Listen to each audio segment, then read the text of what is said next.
안녕하세요. 오늘은 요한계시록 14장으로 한번 들어가 볼까 하는데요. 마지막때에 대한 가장 강렬한 비전 중 하나로 꼽히는 두 가지 추수에 대한 이야기입니다. 자, 함께 깊이 빠져들어 보시죠. 세상의 마지막 날이라? 생각만 해도 좀 막막하고 어쩌면 두렵게 느껴지시는 분들도 많을 거예요. 그죠? 하지만 놀랍게도 성경은 이 마지막 날에 대해 아주 명확한 그림 하나를 우리에게 보여주고 있습니다. 성경이 이걸 설명할 때 아주 기가 막힌 비유를 하나 쓰는데요. 바로 추수입니다. 한 해 농사를 다 짓고 나서 알곡과 쭉정이를 가르듯이 인류의 기나긴 역사도 마지막 추수를 통해 완성된다는 거죠. 그런데 여기서 진짜 흥미로운 게 뭐냐면요. 이 마지막 추수가 사실은 완전히 다른 두 개의 사건이 동시에 일어난다는 거예요. 바로 구원의 추수와 심판의 추수죠. 여기 표를 보시면 그 차이가 한눈에 들어오죠. 이게 바로 오늘 우리가 살펴볼 이야기의 완벽한 로드맵이 될 겁니다. 자, 그럼 먼저 희망이 가득한 첫 번째 추수 이야기부터 시작해 볼게요. 지금부터 제가 설명해 드리는 이 장면을 한번 머릿속에 생생하게 그려보세요. 갑자기 하늘에 거대한 흰 구름이 쫙 나타납니다. 이건 우리가 흔히 보는 그런 뭉게구름이 아니에요. 하나님의 영광과 임재를 상징하는 그야말로 눈부시게 빛나는 구름이죠. 그리고 바로 그 위에 한 분이 앉아 계십니다. 성경에서는 이분을 인자와 같은 이라고 부르는데요. 네, 바로 예수 그리스도를 말하는 겁니다. 머리에는 금 면류관을 쓰신 만왕의 왕으로 손에는 예리한 낫을 들고 자신의 백성을 직접 거두러 오신 승리자의 모습인 거죠. 그렇다면 이 잘 익은 곡식은 대체 누구일까요? 바로 예수님을 믿고 따르던 성도들입니다. 그들의 믿음이 시간 속에서 무르익어서 이제 마침내 구원의 곡관으로 들어갈 때가 되었다는 뜻이죠. 이건 예수님이 직접 당신의 백성들을 부활시키고 한데 모으시는 정말 그야말로 영광스러운 구원의 순간인 겁니다. 자, 그런데 이제 분위기가 완전히 바뀝니다.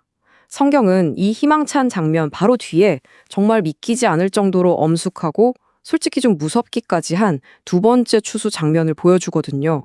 여기서 진짜 중요한 차이가 딱 드러나죠. 구원의 추수는 예수님이 직접 친히 행하시지만 이 심판의 추수는 아주 막강한 권세를 가진 천사에게 맡겨집니다. 근데 이 심판 명령이 어디서부터 나오는지 아세요? 이게 진짜 중요한데요. 바로 제단에서 나옵니다. 역사 속에서 억울하게 고통받았던 수많은 성도들의 기도가 쌓이고 쌓였던 바로 그곳에서요. 그러니까 이 심판은 그냥 무작위적인 분노의 표출이 아니라 하나님의 공의로운 응답이라는 거죠. 그리고 심판의 대상들은 하나님의 진노의 큰 포도주 틀 안으로 던져집니다. 포도를 틀에 넣고 꽉 밟아서 즙을 짜내는 거 상상되시죠?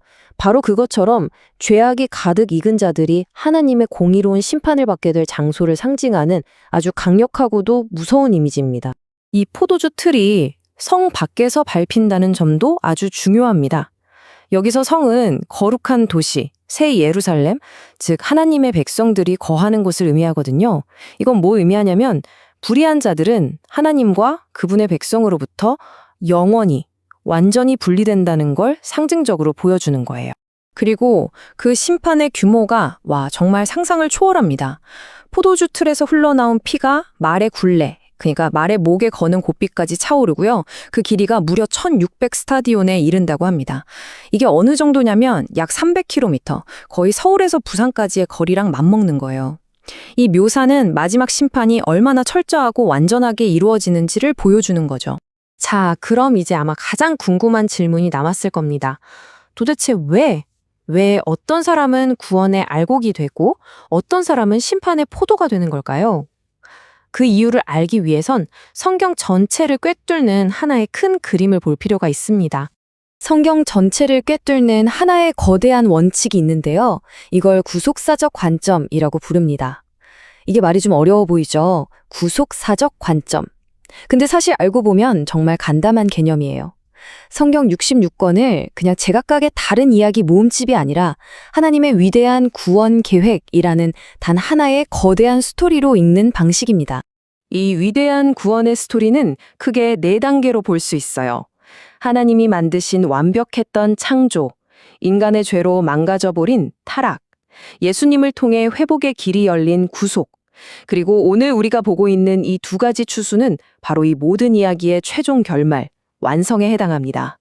말 그대로 모든 것이 제자리로 돌아가고 하나님의 계획대로 완벽하게 정리되는 바로 그 순간인 거죠. 그러니까 모든 걸 관통하는 핵심은 바로 이거예요.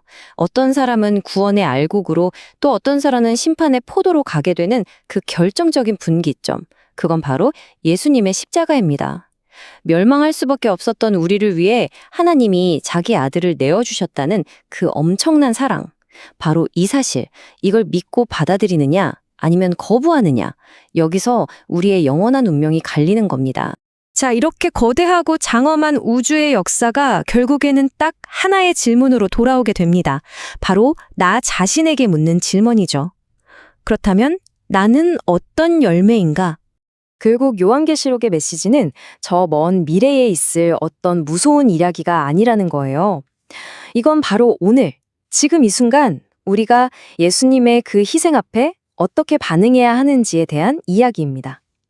그분을 구원자로 받아들이고 그분의 뜻에 따라 살아갈 때 우리는 안전하게 추수될 것입니다.